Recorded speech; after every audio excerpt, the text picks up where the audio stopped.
그가 나간 후에 예수께서 이르시되 지금 인자가 영광을 받았고 하나님도 인자로 말미암아 영광을 받으셨도다. 만일 하나님이 그로 말미암아 영광을 받으셨으면 하나님도 자기로 말미암아 그에게 영광을 주시리니 곧 주시리라. 작은 자들아, 내가 아직 잠시 너희와 함께 있겠노라. 너희가 나를 찾을 것이나 일찍이 내가 유대인들에게 너희는 내가 가는 곳에 올 수 없다고 말한 것과 같이 지금 너희에게도 이르노라. 새 계명을 너희에게 주노니 서로 사랑하라. 내가 너희를 사랑한 것 같이 너희도 서로 사랑하라. 너희가 서로 사랑하면 이로써 모든 사람이 너희가 내 제자인 줄 알리라. 시몬 베드로가 이르되 주여 어디로 가시나이까? 예수께서 대답하시되 내가 가는 곳에 내가 지금은 따라올 수 없으나 후에는 따라오리라. 베드로가 이르되 주여 내가 지금은 어찌하여 따라갈 수 없나이까? 주를 위하여 내 목숨을 버리겠나이다. 예수께서 대답하시되 내가 나를 위하여 내 목숨을 버리겠느냐? 내가 진실로 진실로 내게 이르노니 닭 울기 전에 내가 3번 나를 부인하리라. 예수님을 대제사장에게 넘기기 위해 가룟 유다가 밖으로 나가자 남은 11 제자들에게 예수님은 인자가 지금 영광을 받았고 하나님도 인자로 인해 영광을 받았다고 말하면서 만일 하나님이 인자로 인해 영광을 받았다면 인자에게도 영광을 곧 주실 것이라고 선언합니다. 예수님의 입장에서 보면 가룟 유다의 배신으로 인해 이제 고난과 십자가의 죽음을 직면해야 합니다. 그런데도 예수님은 이것을 두고 인자가 영광을 받았고 하나님도 영광을 받으신 것으로 간주합니다. 하나님의 입장에서는 하나님의 구원 계획이 실현되는 것을 의미하기 때문입니다. 시상식에서 상을 받을 때 상을 받는 사람은 종종 이 영광을 누구에게 돌립니다 라고 말합니다. 내가 남들보다 높아지고 성공하고 박수를 받는 것을 영광으로 생각하는 것입니다. 이처럼 영광은 좋은 일, 성공, 존경을 받는 일이며 늘 나에게 초점이 맞춰져 있습니다. 그러나 오늘 본문에서 주님이 생각하시는 영광은 어떤 것입니까? 예수님이 고난을 받아 십자가에서 죽는 것을 영광으로 간주합니다.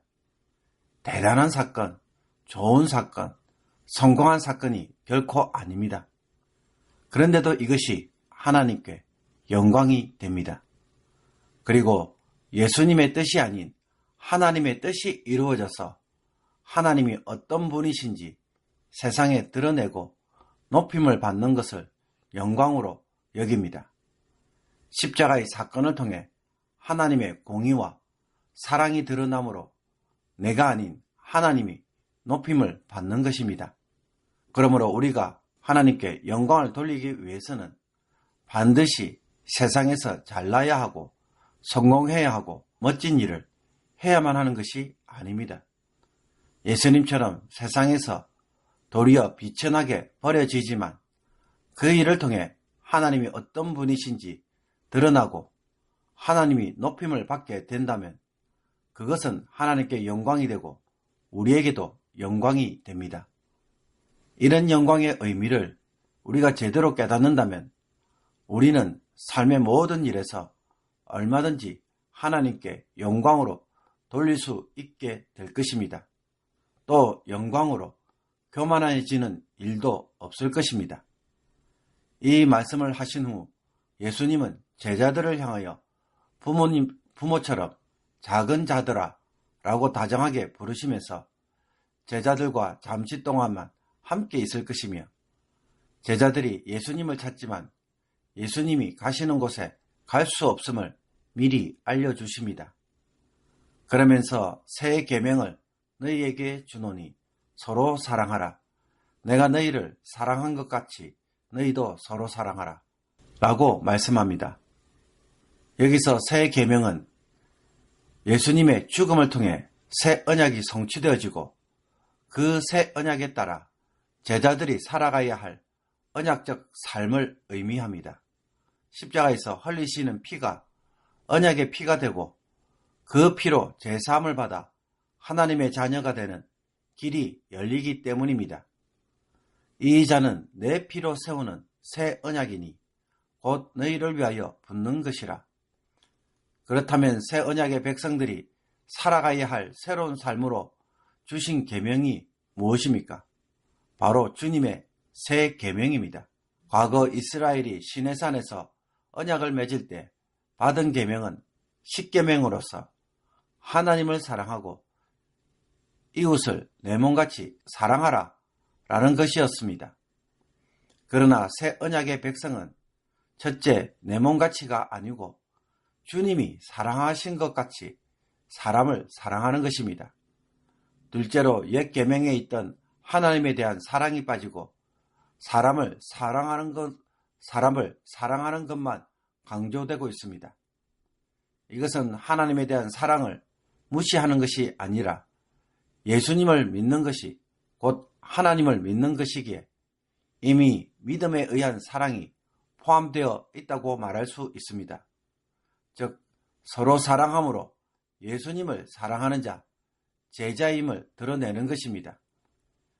너희가 서로 사랑하면 이로써 모든 사람이 너희가 내 제자인 줄 알리라. 예수님의 말씀처럼 서로 사랑하라는 것은 새로운 계명입니다.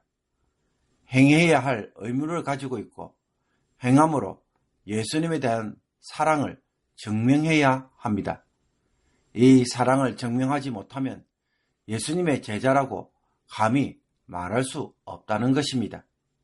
특히 13장 앞부분에서 보여주신 것처럼 가룟 유다까지 차별 없이 사랑하는 모습이 바로 새 계명이고 예수님의 제자의 모습입니다. 예수님은 우리에게 화려한 사역이나 대형 교회가 되는 것을 요구하신 것이 아닙니다. 서로 사랑함으로 예수님의 제자됨을 드러내기를 더 원하셨습니다. 예수님이 가시는 곳에 제자들이 따라올 수 없다는 말에 베드로는 주여 어디로 가시나이까? 라고 질문합니다. 그리고는 예수님이 가시는 곳에 지금은 따라올 수 없지만 후에는 따라오리라는 말씀에 지금은 어찌하여 따라갈 수 없나이까? 주를 위하여 내 목숨을 버리겠나이다 라고 자신있게 장담합니다. 예수님의 말씀을 베드로는 여전히 자기 관점에서 이해합니다. 예수님이 하나님 나라를 이루기 위해 목숨의 위협을 각오하시는 것처럼 간주하고는 자신도 이 일에 기꺼이 참여하겠다는 것입니다. 베드로의 이런 모습은 가룟 유다와 달리 어디를 가든지 주님을 따르겠다는 진심 어린 모습을 보여줍니다. 그러나 이런 베드로의 호언장담에 예수님은 그가 닭 울기 전에 3번 부인할 것이라고 미리 알려주십니다. 예수님에 대한 마음과 죽음도 마다하지 않았던 베드로이지만 예수님을 따르는 십자가의 길은 그와 같은 의욕만으로 감당할 수 있는 것이 아니었습니다. 대제사장의 뜰에서 여종의 말 한마디에 그만 한순간에 그 진심이 다 무너졌기 때문입니다. 예수님에 대한 지식이나 이해가 부족했고 무엇보다 자기 관점에서 예수님을 알고 따랐기에 결정적인 순간에는 예수님을 부인하는 행동을 한 것입니다. 그러므로 자기 확신이나 신앙적 지식, 경험을 믿음으로 여길 것이 아닙니다. 이것은 언제라도 무너질 수 있습니다. 그것보다는 주님이 어떤 분이신지에 대하여 비로소 알게 되고 그래서 그분을 사랑하게 될 때 자신의 한계를 뛰어넘는 순종이 따라오게 됩니다. 자기 필요에서 따르는 예수님이라고 한다면 이 예수님을 우리는 언제든지 배신할 수 있습니다. 나의 필요를 채울 수 없다면 굳이 예수님을 따를 이유가 없는 것입니다. 그러므로 주님이 요구하시는 삶에 나의 삶을 던지는 일이 없다면 우리는 언제라도 베드로처럼 부인할 수 있는 기회를 가지게 될 것입니다. 가정이나 직장에서 너무 쉽게 신앙에 위배되는 행동을 하게 된다면 그 이유가 무엇인지 오늘 말씀을 통해서 깨닫기를 원합니다. 주님 때문에, 주님이 너무 좋아서 주님을 위해 살아가는 삶으로 전환되지 못한다면 베드로처럼 결정적인 순간에 후회하는 행동을 우리는 반복할 수밖에 없습니다. 주님을 위해 사는 삶으로 전환되는 일이 일어나도록 오늘 기도하고 은혜를 구하는 하루가 되기를 주님의 이름으로 축복합니다. 기도 드리겠습니다. 영광의 주님, 세상에서 고난을 겪고 어려움을 겪을 때 그 일로 하나님의 영광을 드러내므로 우리의 슬픔과 고난과 문제들이 고통으로 끝나는 것이 아니라 우리의 기쁨과 자랑이 되게 하여 주옵소서.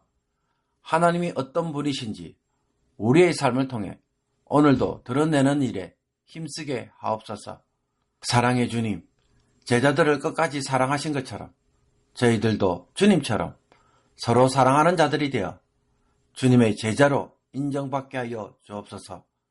새 계명을 따라 살아가는 새 언약의 백성이 되게 하여 주셔서 주님에 대한 사랑을 고백하는 자들이 되기를 원합니다. 매일 말씀 묵상을 통해 주님이 어떤 분이신지 더 깊이 깨닫고 또 사랑하게 하심으로 이제는 십자가의 길을 걸어갈 수 있는 진짜 성도가 되게 하여 주옵소서. 같은 실수를 다시는 반복하지 않게 하옵소서. 예수 그리스도의 이름으로 기도하옵나이다. 아멘.